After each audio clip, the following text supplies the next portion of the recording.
Hey guys, welcome back to Ferro Iron and Customs. Today I'm going to try to get on this knife for a customer of mine. I had a little problem getting the forge started. We got so much rain the other day that everything was drowned out, but I think it's burning good now. It's definitely burning good now. I don't know why I didn't catch up the first time I tried to light it. I was almost kind of bummed out because I felt like the other day whenever I tried to get the old forge lit and it wouldn't light, and I couldn't do anything to make it light. But it is it's definitely hot now. Matter of fact, I'm probably going to turn the fan down. Hopefully it won't go out. Now what I'm going to use to make this knife, I'm making for someone I know from one of my customers, one of the guys that works at one of the customers I take care of at work. But he's needing a knife that he's going to use to dress hogs with, and should be able. There's plenty of metal here. I can make 3 knives, maybe 4 out of this piece. And what it is a piece of leaf spring. It's an old trailer spring. So I'm going to set the camera up and try to show you as much of it as I can. So I'm going to throw this in the fire, get it hot, and get the bends out of it, and we'll go from there.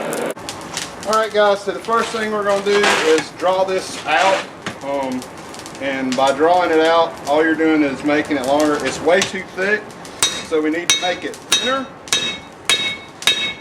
And we need to draw it out and make it not as tall either. And what I have, my hammer has got, I have ground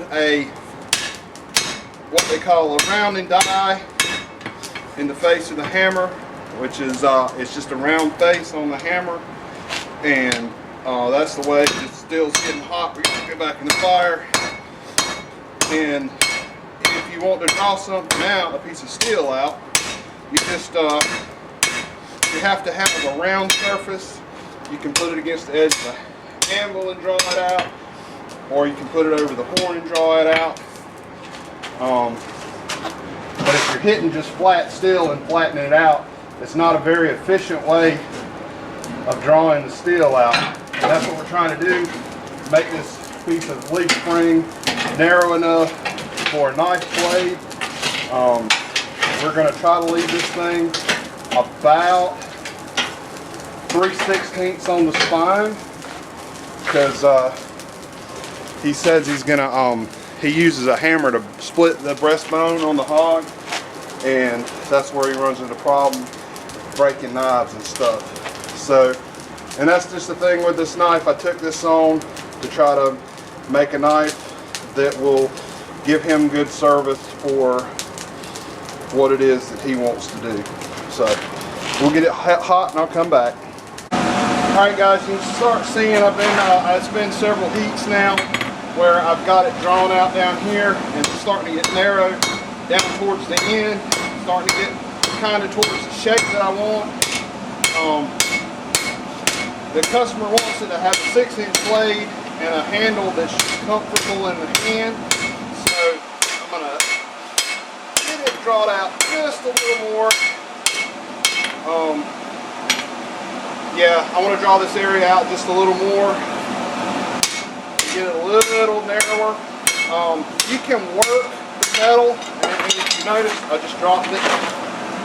If you notice, I might something to get that up. If you notice, I turned it over and I was using the flat side of the hammer to work the steel with. When you start getting down to what they call a black heat, you can start working the lumps and bumps out of the steel at a black heat. You don't want to try to, shape it. You need to have it hot, hotter than a red heat, somewhere up around an orange heat. If you try to shape it at too low of a heat, you put stress fractures in the steel. So, and this is, like I said, a leaf spring, so it's 5160, or should be something fairly close to 5160. That's how we're going to treat it anyway. Alright guys, I've got it drawn out quite a bit. I'm going to start concentrating on the tip. It ain't quite warm enough, but we're going to start this anyway. So we don't want to create a fish mouth. So you don't want to try to beat the tip down like this, or you'll create a fish mouth. You can see it's already started a little bit. I can get a little bit of a fish mouth, which I got to make some better tongs, guys. It's already started to make a little bit of a fish mouth, which is where you'll see the end of the steel and it'll kind of close in on itself. Let's see if I can show y'all like that. And when it closes, it'll create a cold shut and it'll crack.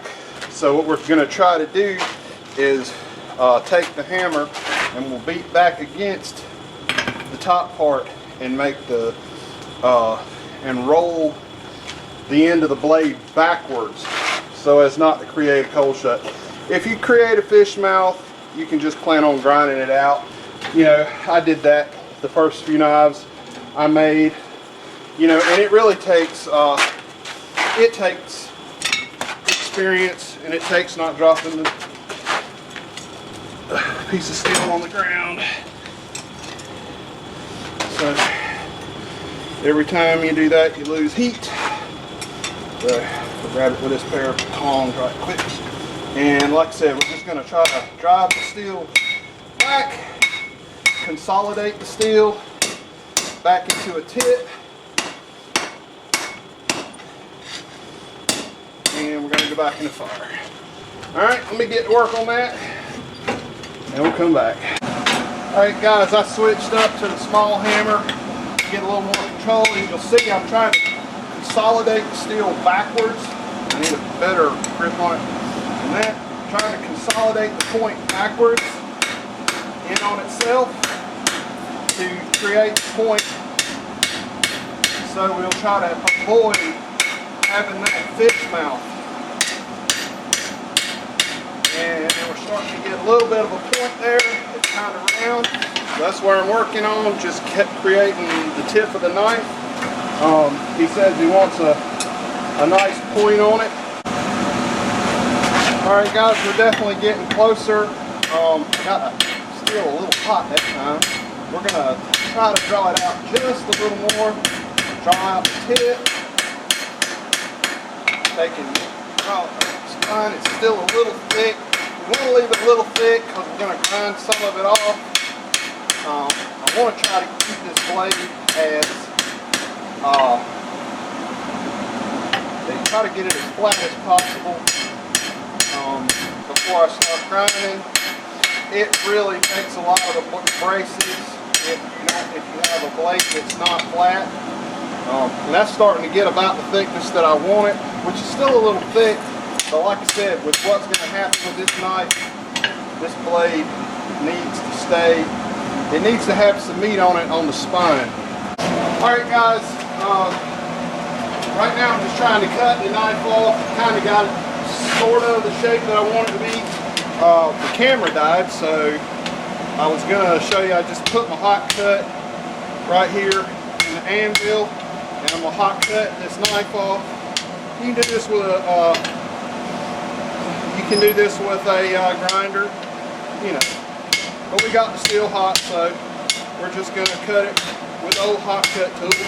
And like I said, there's enough steel left in this piece of steel to make 2 more knives. This is actually a little long. And there's a lot I'm out of practice. I can tell when I was using the other hammer that the old 4-pounder is a little heavy for me right now, which shows a little bit out of practice I am. We're going to break that off. We're going to finish that up on the grinder anyway. Now we got it down to a manageable piece of steel, and I should be brushing this between heats. Ooh, that's hot. I don't know where the barbecue brush got off to, so that's something I need to find in the next few days. Alright, so I'm going to get this handle back in heat. We're going to finish up the handle, and then we're going to be back on the blade. Alright guys, y'all may notice I changed angles. It was getting the camera too hot over there. I'm going to try to start making the primary bevel. And I'm using the flat side. And what you'll notice, if you're pounding the steel out like this, it's going to make the point come up. What a lot of people will do is they'll put the point of the drop on this side and just make it bow up. If you're doing like a pattern welded steel, cable Damascus, whatever, you want to try to consolidate the point in the edge into the knife so that you don't cause any fissures, any cracks in your pattern welded steel. Oop. If you saw those little bit of sparks, it was a little hot on the end. Oops. Gotta get the fire. Let me get that plug back in. We're about to lose the fire if I don't. Alright.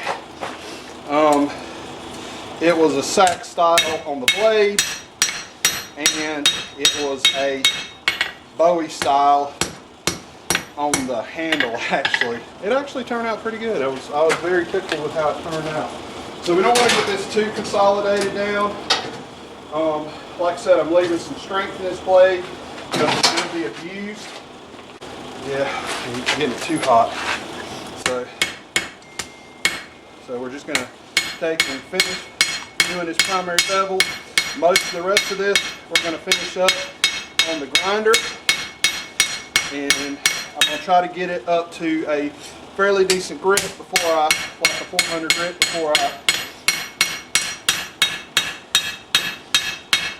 I try to harden it. And when I harden it, I'm going to quench it in oil, and we're going to leave it a black finish. I'm not crazy. I've made several polished knives. I'm not crazy about a polished knife, especially if it's carbon steel.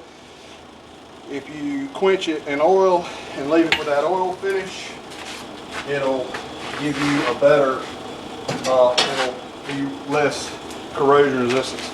So I'm just going to finish up this bevel. That's going to be it for today's part of the video. I'm going to let it cool down and grind it tomorrow. Actually, I'm going to carry it through 3 normalizing cycles once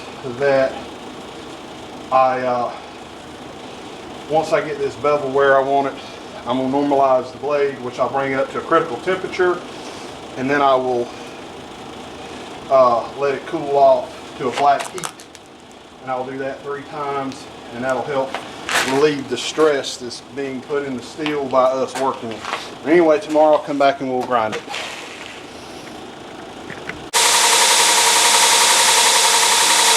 Alright guys, it's been a couple of days. I'm going to get back out here. I've got a lot of already on this video, so I'm probably going to speed through most of this. And basically what I'm going to do first is just get a good shape of this knife, and I'm going to take the handle down and take the blade down and, you know, get it to the shape it's going to be. And when I got something important, you know, that I need to tell you on the video, I will. But like I said, we're just going to, I got a 36 grit belt on here. Make sure you wear your safety glasses to it. Running one of these machines, I have had one of these belt hit me in the face. I probably need to be wearing a shield, but well, we're going to get to it.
Well guys, you gotta be careful. I just killed my bucket. So let me find something else to cool this knife off in. Later on you'll hear me talk about a straw color. So that means that that portion of the blade has been up to around 400 degrees. Focus. That's what I mean when I say straw color. It's like a golden color. Then you'll go from there to a darker brown to your blues and purples. And if you ever get a blade to a blue or purple after you've heat treated it, you've ruined it. Then you gotta heat treat it again. So let me go find another bucket.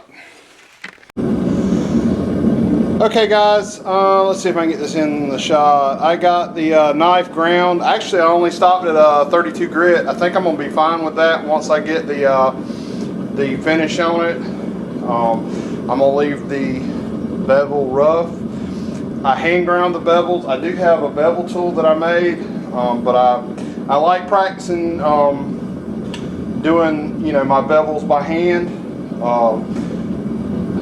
You know, I've kind of got into that here lately, and since I'm not really going to make I'm not really going to make anything on this knife at all.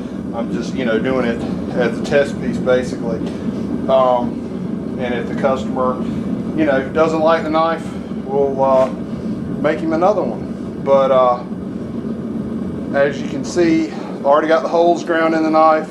Already got the touch mark on the knife. 5160 is a deep hardening, what they call deep hardening steel. It likes to be hard. If you heat it to 1,000 degrees and quench it, it becomes a spring. If you heat it to critical and quench it, it becomes you know, hard, a blade. So we're going to stick this in the heat, let it heat up, and quench it, and then I'll come back. Alright guys, I'm just watching the colors on it. It's not quite hot enough yet. I'm just running it back and forth and trying to get it as evenly heated as possible. We don't want to cause any warps in the blade. As thick as it is, I don't feel like it's probably going to warp. This forge needs some work. It is definitely not heating like it ought to. And I'm going out and checking to see if it's a magnetic. You want the blade to go just beyond non-magnetic. That is what critical temperature is. If it's beyond non-magnetic, like I said, it's ready to quench. The temperature is up around 1500 degrees, something like that. So I'm going to try to get it up, the blade consistently up to a nice orange color. This is hot work, guys. I meant to mention that I'm using the propane forge because I noticed with my coal forge the other day that it's got a whole lot of air coming into it, and you can see it flaking the forge scale off of the steel really bad, and that is, you know, you don't want the steel to flake off like that. You don't want to put any oxygen into it. So we're going to quench and go up and down, and really I should be over by the door with this, because if I was going to straighten it, if it got a warp in it and it's straight, if it got a warp in it right now while it's still hot is the time to go back, and I usually what I will do is put it in a vise and leave a little bit my goodness, leave a little bit of a gap in the vise, and you know, you can just kind of tweak it a little bit. All right. Woo. Couple things here, and we're going to stop for today. I got to go put it in the oven at 400 degrees for an hour to temper it, because now it's hard. If you drop it on the floor, it'll break. But you can see here along the edge where it's got that martensite, is what they call, made up on it. That's a very good indication that it's hard. Another thing you can do, hang on a second. Like I was saying, another thing you do is grab a file. You hear it, that sound where it's skating that file, and that's hard. So we're going to clean it up, and we're going to clean it up good. Put a little, probably go ahead and put some a little more oil on it and bake it. Alright guys, this part is going to be self-explanatory. I've already had the tempered the blade in the oven at a cycle of 400 for, it was just over an hour. I'm using oak for the handle scales. I'm going to mix up some epoxy and put these handle scales in. If you'll notice, I've already created the front of the handle scale. This is actually this side. And it's, you know, too big. We're going to shape it to the knife when we go to shaping. And like I said, it's fairly self-explanatory. Oh, I shaped the front of the scales because you can't sand those easily once you get them glued up. So I'm gonna get this done, and we'll come back. And probably tomorrow, I usually, this is 5-minute epoxy. I let it sit for 24 hours. You know, before I even try to do any work on the scales, because the heat from the grinder will actually, if you don't, you need to let it cure for, I mean, it'll bond in 5 minutes, but you need to leave it, you know, a little longer to cure out so that it doesn't come loose. Anyway, I'll be back. Alright guys, I finished most of this off the camera. I did oak handle scales with brass pins, a couple of coats of linseed oil on the handle scales. I think it looks pretty good. I'm hoping it'll do what the customer wants. It's fairly sharp. I mean, it'll shave. I mean, cut paper. It's not what I would call scary sharp, but you know, like I said, it's got a couple of places that need some work. I may sharpen it a little more before I get it to the customer. Like I said, this video is going on 25 minutes long, so like and subscribe, and until next time, there's a knife. See y'all later.